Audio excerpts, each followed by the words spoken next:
Welcome back to another episode of Bold Blind Beauty on Air. Bold Blind Beauty on Air is clearing the air for more air, accessibility, inclusion, and representation. I'm Stephanie McCoy. I'm Nazreen Buddha. And I'm Sylvia Stenson Perez. And we're your co-hosts.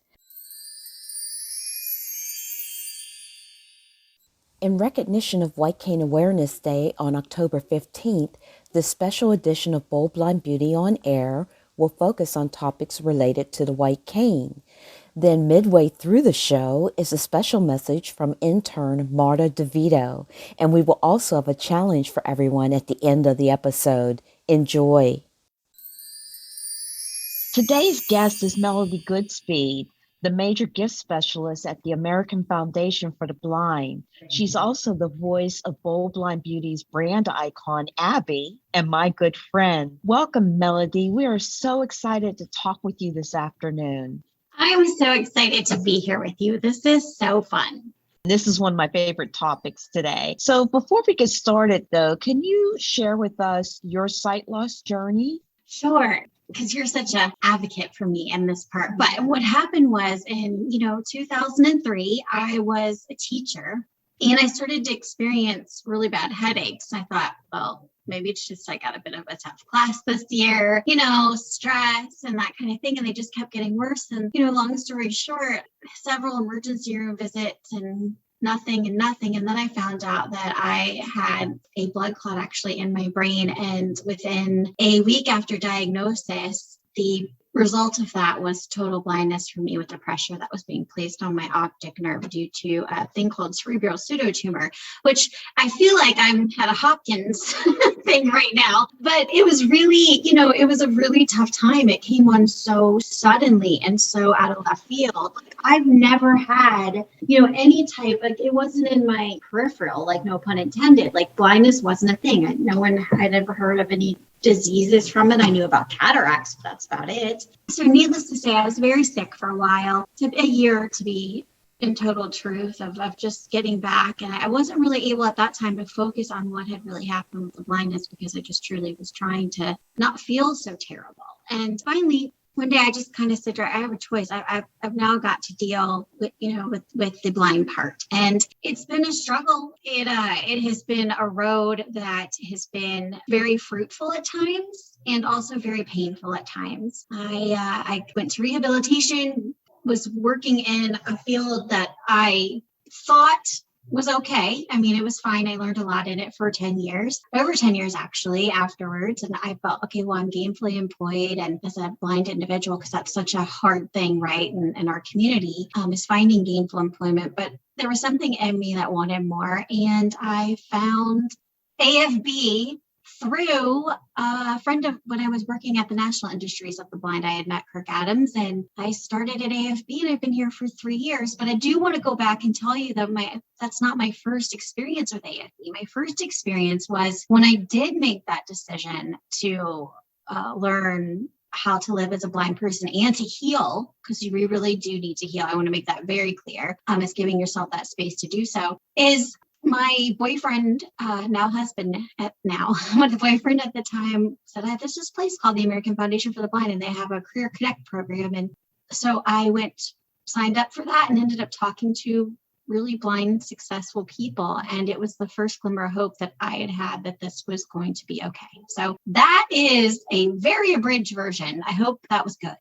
Yes, it was. And it's interesting because I think most of the people that I've talked to that have experienced, well, we all experience it differently.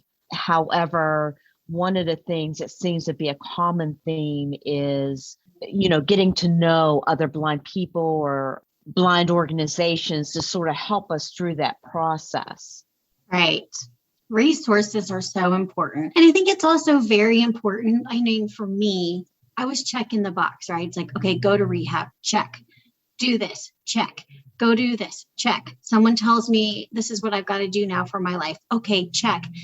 And we forget the human element, right? We forget the parts that make us the people that we are. And one day I happened to be sitting at an ACB conference, the first one I'd ever been to. And the best thing I'd ever heard, and still talk to people about when they're going through this healing process is, if you're new to blindness, it's if you were a happy person when you could see, you're going to be a happy blind person, a person that's blind. If you were a cranky person, you're going to be a cranky person that's blind. It's just always, and it's so true. Like for me, what lit up was I'm still the same person. I just can't see with visually. So, and then the adaptations, but I think it's not a check the box thing. I mean, yes, there are things you got to do, but you also have to pace yourself and go at your own healing pace. And I think that's so important.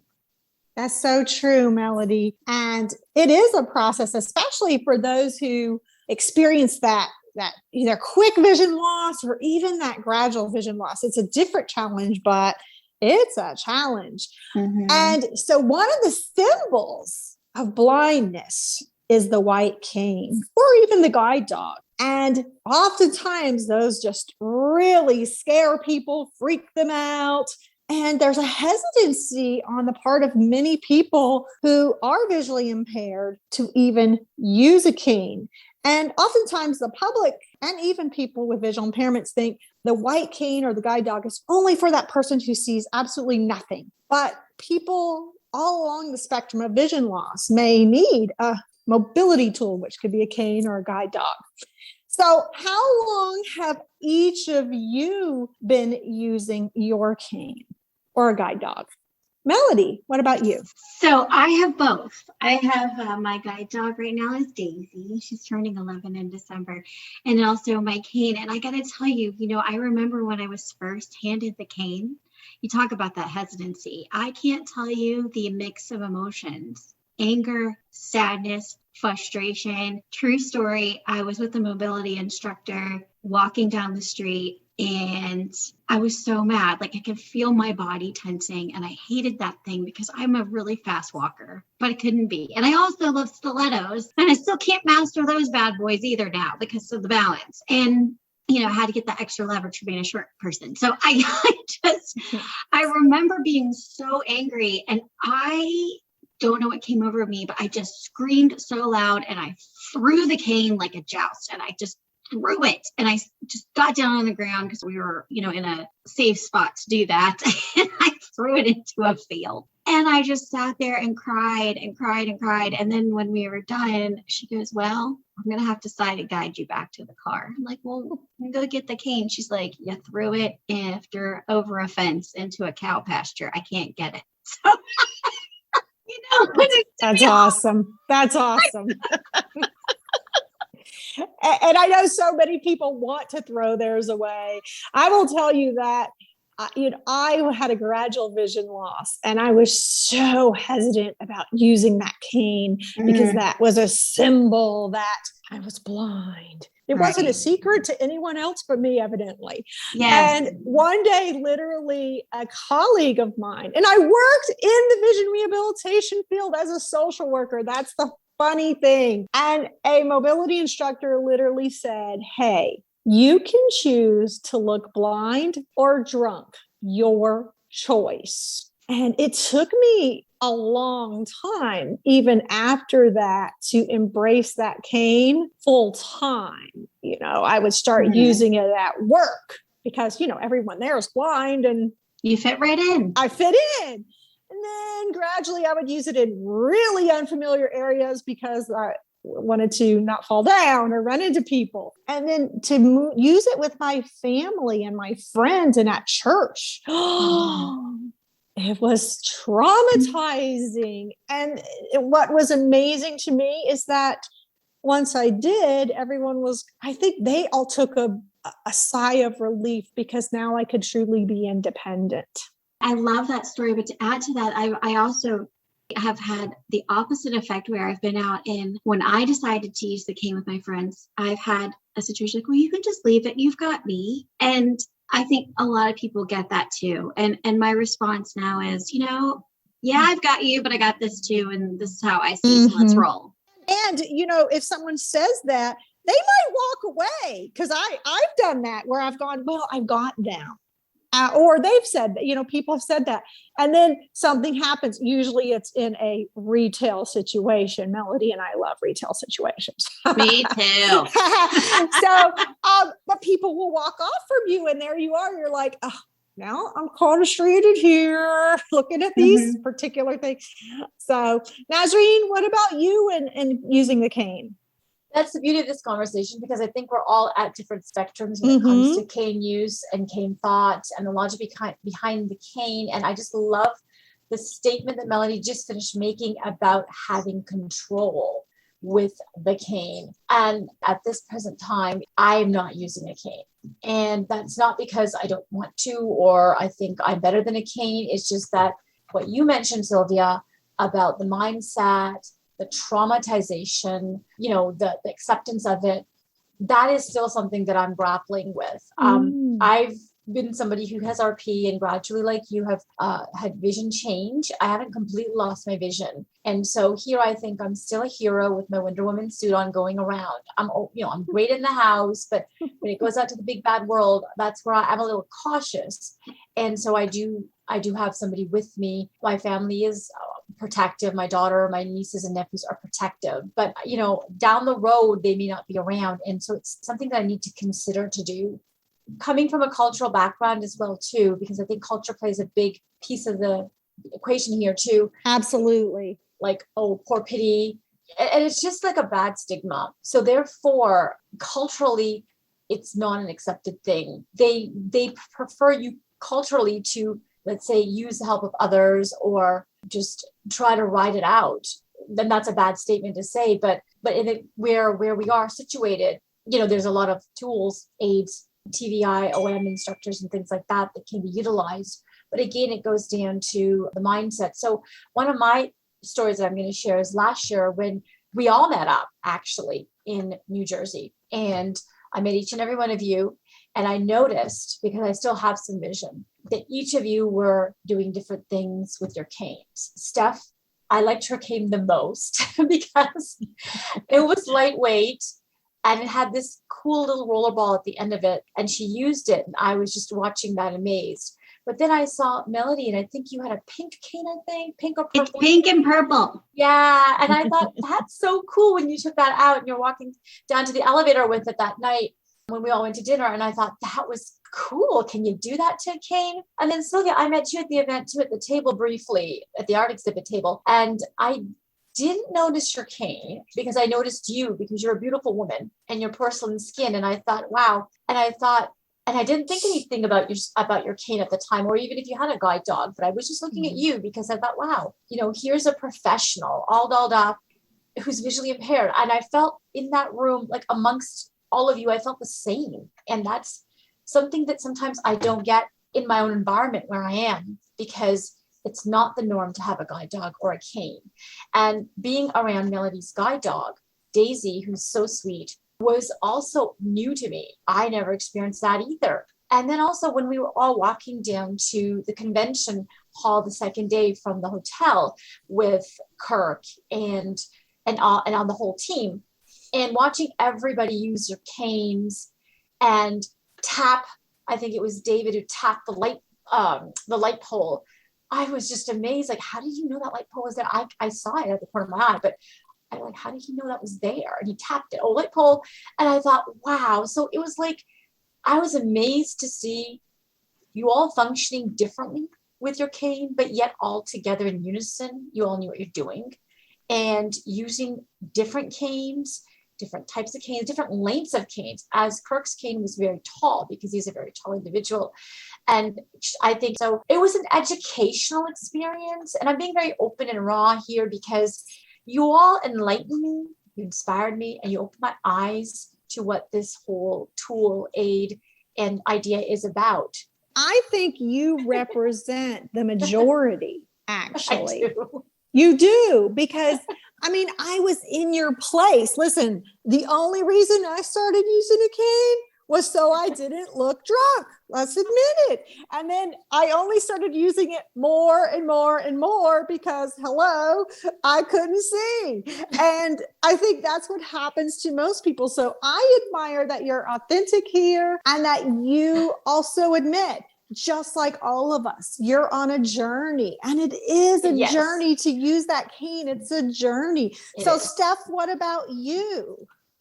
I've been using my cane for about 10 years. I was very hesitant to use it. As a matter of fact, when I met with my rehab counselor and he was doing like the intake, he met me at my office. I wasn't sure what to expect, but I wasn't expecting him to mention a white cane. I don't know why, but I just wasn't expecting that. It was one of the first things he sort of opened with. And I'm like, well, why are you asking me about the white cane? It's, I still have, some usable vision here. And he explained to me that, blindness was a spectrum, which I sort of kind of knew given my personal situation, but at that time, I still hadn't interacted with other blind individuals. However, my fear was if I was to go with the white cane, was that I would be putting a target on my back. I felt like, I'm already female, I can't see very well. And now you're asking me to use this white cane to sort of let everybody know that I can't see. And I wanted no parts of it. I just didn't.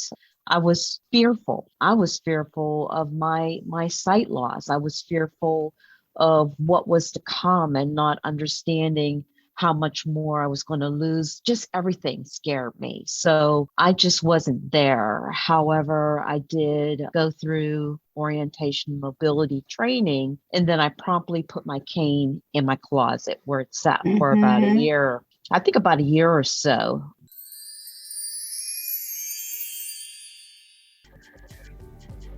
Hi everyone, this is Marta DiVito, Bold Blind Beauty's intern. Bold Blind Beauty is looking for ambassadors. If you are a bold leader illuminating new directions, then we want you.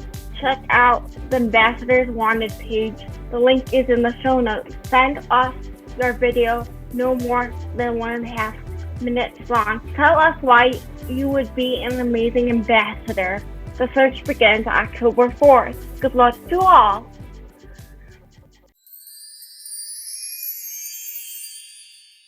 Mine sat there for 3 years. I even named mine so it sounded nice. I named it Nancy and talked to it like it's my friend. I still have ups and downs with it. After I met other people who were cane users and I found that they named their canes, I thought that's a great idea. I'm going to do that. And do you know, 10 years later, I still haven't found a name for my cane. I don't either. Maybe we need to ask our audience to help us name our canes. Now I want to rename mine Bubblegum since it's pink and purple. I don't know. Oh, why. that's so fun. I love that. Yeah. That's so cute. Our audience members definitely have to make suggestions on awesome cane names for us. That'll be so fun. I definitely know I want to get a purple one. I've totally got to make that happen. But speaking of that, canes are kind of interesting for the rest of the world. For us, they're like, oh my God, it's a tool, but it can be a challenge. But for the rest of the world, it could be all sorts of things. I will share a funny story is that I have some friends who were shopping in one of those big box stores, and they came up to the cash register. They're standing, they put their items on the thing, and they're having their stand there with their cane.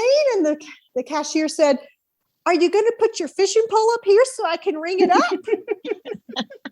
Now, I've gone fishing a couple times in my life, and I've held a fishing pole. I actually am not allowed to fish because the one time I did, I swung it back and put the thing right in my brother's head. I think he's forgiven me. But I'm pretty sure a fishing pole and a cane really don't look the same. So maybe that person needed some glasses. I don't know. But do you have any fun stories? I know you do, Melody. Oh, I do. Steph, do you want to go first? I don't have a funny story, nothing that comes to mind, but I do have a memorable one. It was one that was really appealing to me because I love opportunities where I can educate people. So I was in the grocery store, and as Nazarena said, I have a couple of canes with a big ball on the end, a rolling ball. When you use that type of cane, it's called constant contact because the cane never leaves the ground. This woman, this cute older lady, came up to me and she said, "Excuse me, but may I ask you, what is that on the end of your cane?" And I said, "Sure." And we got into this conversation about my white cane, and she was telling me how she wished that her mother had known about these types of canes and even the organizations and things that I was affiliated with at that time when her mom had begun losing her sight, because she said all she did was more or less like close herself off. She wouldn't even leave the house. And it was just such a sad sort of state of affairs. But we all know people who, when they lose their sight later in life, they feel like there's nothing left to live for. And thankfully, we all know people who are the opposite of that. 4 of them are on this podcast who not only continue to live, but we also continue to thrive. And this was an opportunity for me to present to this woman that, yes, even though I did lose my sight and it wasn't fun, it was a experience. It was rather sad sometimes.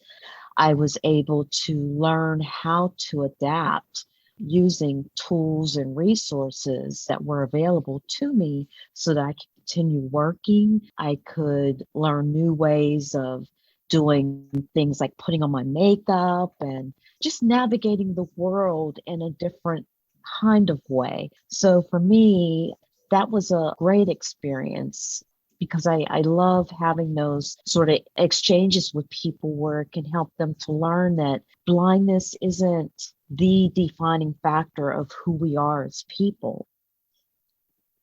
That is so incredibly true. I have a roller ball on the end of my cane too, because I like to have the constant contact. It's securing for me. And the reason is for me is I remember one time I was walking and this mobility instructor was telling me about how they had an incident where someone wasn't using their cane correctly and fell in a manhole cover that was opened and wasn't. So that should be, I was like, I never want my cane to leave the ground. Like, I just don't. But I have a 4-year-old daughter. And the other day I was walking and my roller ball, the lip of the sidewalk was up and it did something. Anyway, the ball rolled away. And she's like, "Mommy, your tennis ball on the end of your stick fell off. I gotta go get it." It only happened to you, Melody. Oh, that's so cute. So many cane stories. I remember when I was in mobility and I was me and there's 2 other guys that lost our eyesight, and the 3 of us were walking to Target and we were singing 3 Blind Mice as we were getting into the door because we all hated this, right? And I was like so embarrassed, and I somehow picked my cane up and got it stuck in a cart, couldn't get it out. I mean, I've jousted, and I was in there trying to get my little daughter who's obsessed with shoes like her mother. Yes, everyone out there, you're blind women, but I can tell you all 4 of us here are fashionistas and are my retail therapy partners as well. But I was in there and my sister, my friend, and I popped my cane up because we're in the shoe store and we all know how like the shoe rack can just get crazy. And this girl was like, "Oh my gosh, I have to have those shoes, Mommy. I have to have those shoes," like screaming, like the glass could have shattered. I'm like, "Oh my gosh," my friend's with me. I'm like, "I pray to God that they have her size." And I'm all engrossed in this. Next thing I know, this comes like, "Excuse me, can I use this to go get this shirt?" And I'm like, "What?" Like, I guess that sort of looks like a rug. Yeah. And that's not the first time. My sister and I, when I first started using the cane, same thing. I had it up in the air because you're going through racks that were so like I would have hit myself in the face. So I grabbed her arm and like, "Yeah, this woman's trying to." She's like, "When you're done with that, I want to get this shirt up there." I'm like, "Why twice?" Bring your own shopping pole. You just bring your own shopping pole. It can come in very handy. I have used mine under my bed, under the sofa to find things. Yes, it does. I actually have a friend out in Louisiana. She's an older woman and she takes hers to Walmart, and she has accidentally or deliberately, this is however you want to call it, kind of used her cane to, people were pushing or shoving her or doing, just cutting her off or whatever. an accident, stuck it out there, and they've gone flying and tripped, and she's like, Oh, the sweet." paths will Yeah. clear before you. When you use a cane, the We can- path will Yes. clear. Yes, it will. It's like parting the Red Sea of people, Yeah. especially at airports. Yeah. And a guide dog, man, Daisy can rock the airport. It's like awesome. I love it. Awesome. stuff. So what have you, I mean, we talked a little bit about different colored canes. Has anyone done anything to totally glitz up their cane and, make it just really fun? And I know, so I go back to when I used to work with teenagers, that's when I started using a pink cane and doing some of that glitzy stuff because, and Nazarene, this might help you feel a little more confident about using one. Mhm. An accessory. It's a tool, Yes. but you can make an accessory Yes. as well. And Nazarene, like I have to say, I still battle in my head because I think for me it is an acceptance piece, and even 18 years later. But it's also a symbolism that really, quite frankly, the world's view of it has placed on me growing up. Like it's there's limitations when it comes. Like I saw all the negativity when I see the cane, and I think when you flip the script, and I just want to add this really quick. Is, going back to Steph's point of people staying indoors, people think that blind people are such a small population. There are over 32.5 million people living in the United States alone that are blind, but people don't see us out because of these issues. And I really feel that if we all came together and supported one another to get out and be involved in the conversation, we could flip that script. We are who we are. Society does not make her up. So we are not less. And I always say we are more courageous because it takes a lot of courage to get out there and walk with that cane or walk with that guide dog. And it's not about using the tool. It's about just walking as a person who's blind in this crazy world. And, the sidewalks are not flat. No. And so No. I think you're right. And then so often is that we get to be that representative. We get to be that awareness that helps people understand, hey, we are just people who can't see. We're courageous. We're who we are. Right. And to your point, Sylvia, that's an excellent point that you made. One of the reasons why I chose the name Bold Blind Beauty is because we are bold. Those of us who have lost our sight or, who were even born blind and yet we're out here living our lives, it takes a certain amount of courage. It takes courage. A lot. A lot, yeah. It takes a lot of courage. And to put beauty and blindness together in the same sentence was intentional because I want people to think that beauty is not just for people who can see. There are many, many different ways to experience beauty. And even in blindness, we can experience that beauty. So Bold Blind Beauty addresses those things that we're talking about here today. And even with the white cane, one of the things that I did that helped me to accept it was the fact that I could personalize it and I could make it mine. I felt I had no control over my sight loss. There was nothing I could do about that. For sure. But I could control how I reacted to it. And that meant I could take this cane and make it a beautiful symbol that represented me and my personal style. I haven't glitzed it out the way I I'm want glitzing. to, but I do want to. I want to have it blinged out, but I have used cane charms.